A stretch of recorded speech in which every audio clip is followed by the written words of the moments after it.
Bueno, ya estamos ahora en Dominicana es Vida, usted lo sabe, nos está viendo, gracias por continuar con nosotros.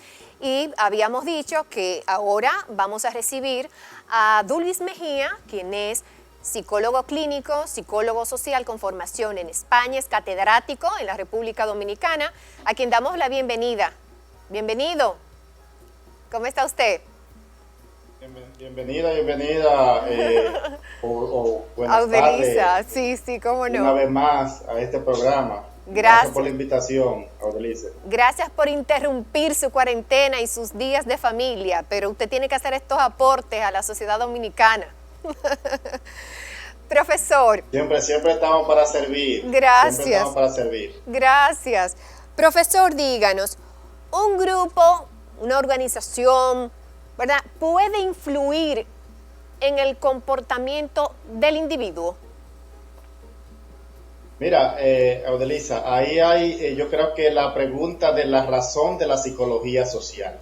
Ajá. Indiscutiblemente, precisamente el objeto de estudio de la psicología social es cómo los grupos influyen en el comportamiento de una persona y cómo también los grupos se nutren del comportamiento de los individuos.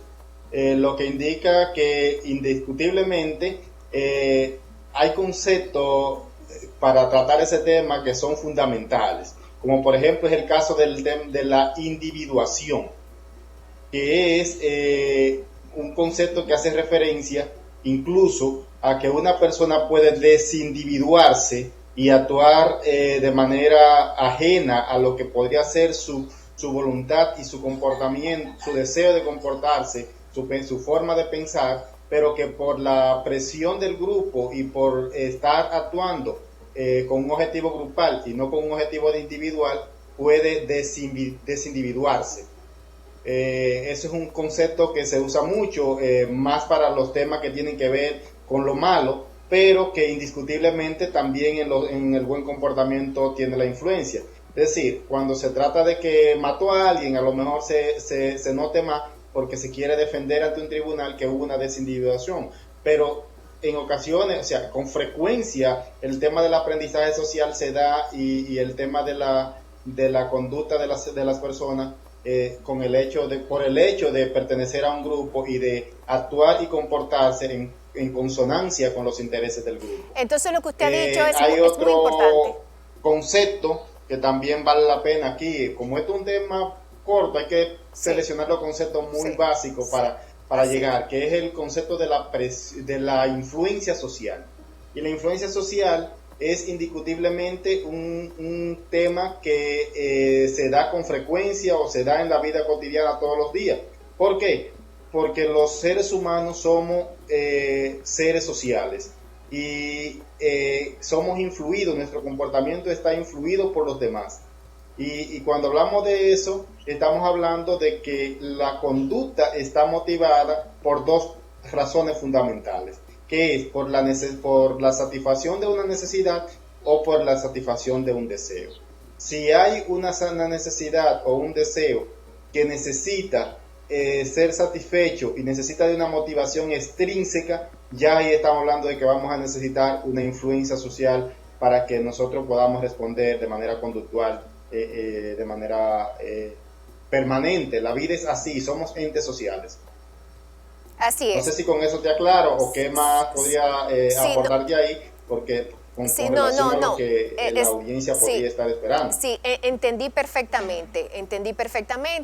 Usted me dice, y eso es muy importante. Sí, buenas, Audelisa. Sí, le escucho. Eso es muy importante porque lo que usted, a ver si yo entendí, lo que usted me acaba de decir es que muchas personas, muchos individuos, ¿verdad? Eso es posible, que muchos individuos dejan de hacer lo que quieren hacer para hacer lo que quiere el grupo.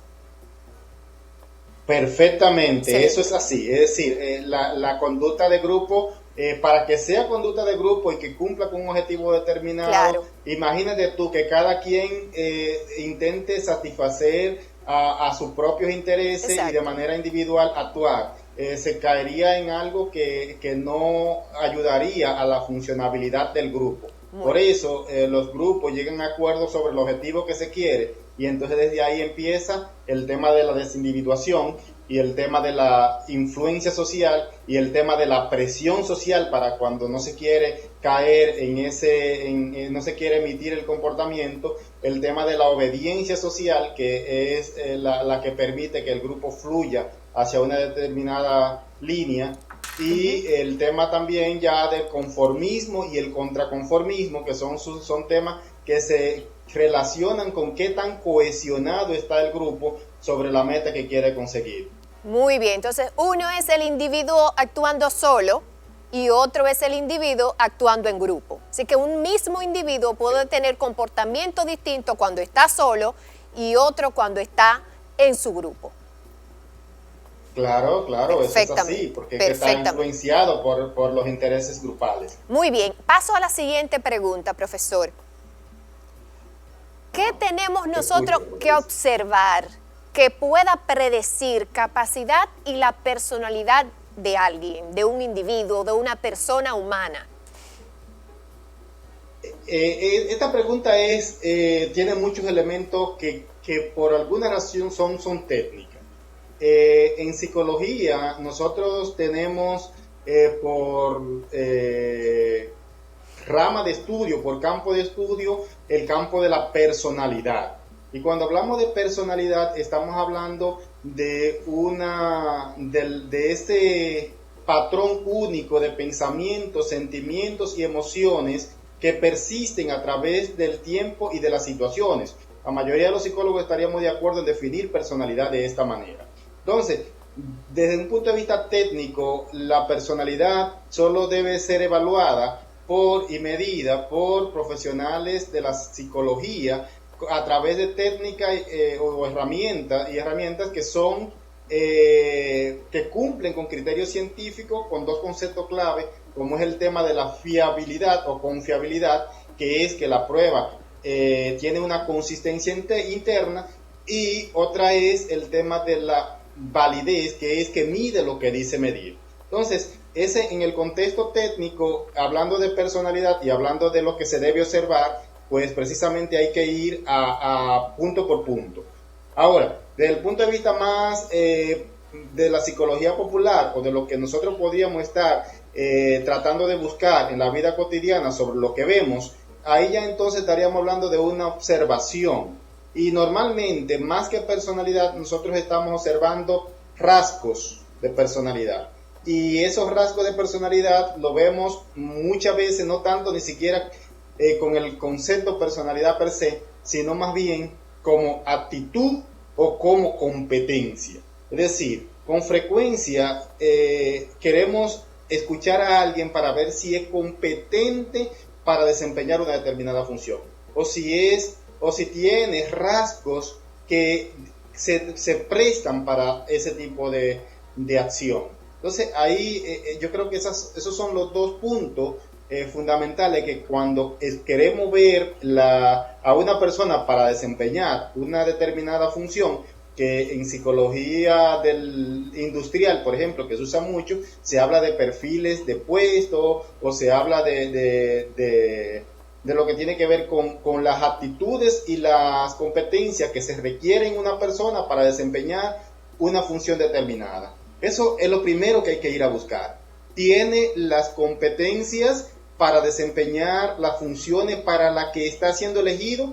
Y dos, ¿tiene aptitudes para eso? Y desde luego que eso se va a visualizar en función a la cantidad de liderazgo, que ahí vamos a relacionar esta pregunta con la otra, Audelisa, porque si queremos una persona que estemos observando o que estemos viendo para una determinada función, tenemos que saber si se requiere de liderazgo, es decir, si se requiere de una capacidad para influenciar de manera positiva en los demás, o si se requiere de una persona que el perfil no requiera eso. Entonces, ya ahí no sé si me puede contextualizar un poquito más la pregunta para ver en qué te puedo ayudar más. Pero por ejemplo, dependiendo cuál es el objetivo, vamos a tener un cuadro conductual, o un cuadro de rasgo, un cuadro de aptitudes y competencias. Muy bien, vamos para ponerle la pregunta un poquito más sintetizada.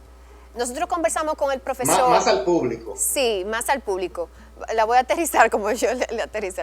Por ejemplo, nosotros hablamos con el profesor. Usted como psicólogo clínico nos va a aconsejar a nosotros, a la sociedad, a los ciudadanos, a la población, o a un dueño de empresa, ¿verdad? Y tiene o un grupo de estudiantes, un profesor, y usted está observando a ese grupo.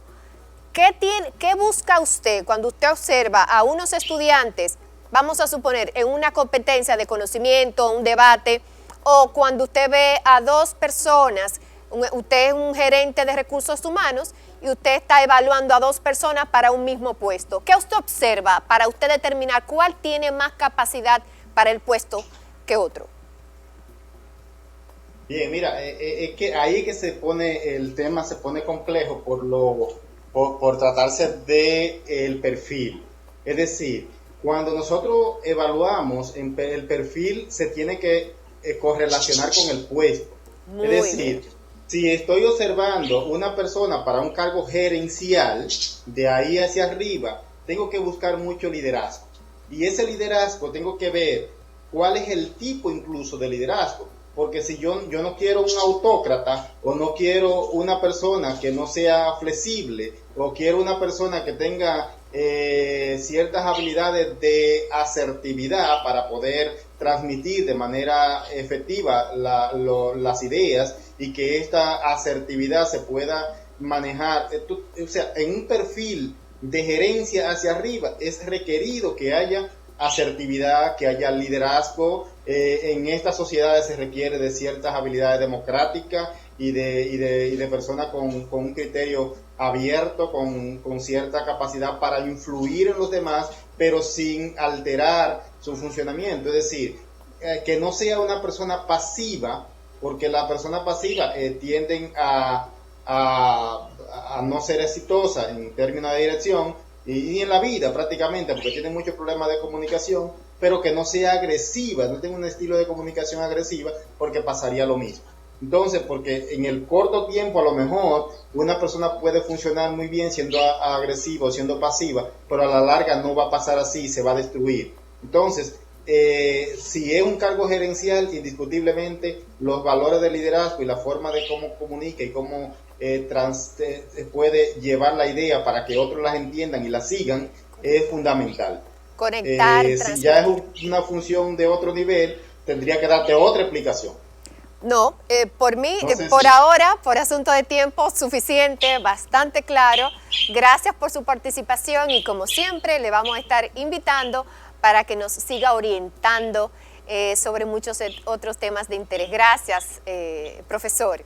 Hasta la próxima. Yo con muchísimas gracias, Odelisa. Estamos siempre a la orden y qué bueno que hay personas como usted interesadas en que este tipo de conceptos se manejen. Con frecuencia veo cómo las personas actúan en los grupos sin saber hacia dónde van. Así es. Uno desde el punto de vista de que conoce lo que pasa, dice, cónchale, pero cuántas cosas se ven. Pero, así es. A final de cuentas, lo más que podemos hacer yo creo que por ahora es esto. Y estamos a la orden. Muy bien, muchas gracias, profesor. Hasta luego. Amigos, no se muevan. Continúa Dominicana es Vida.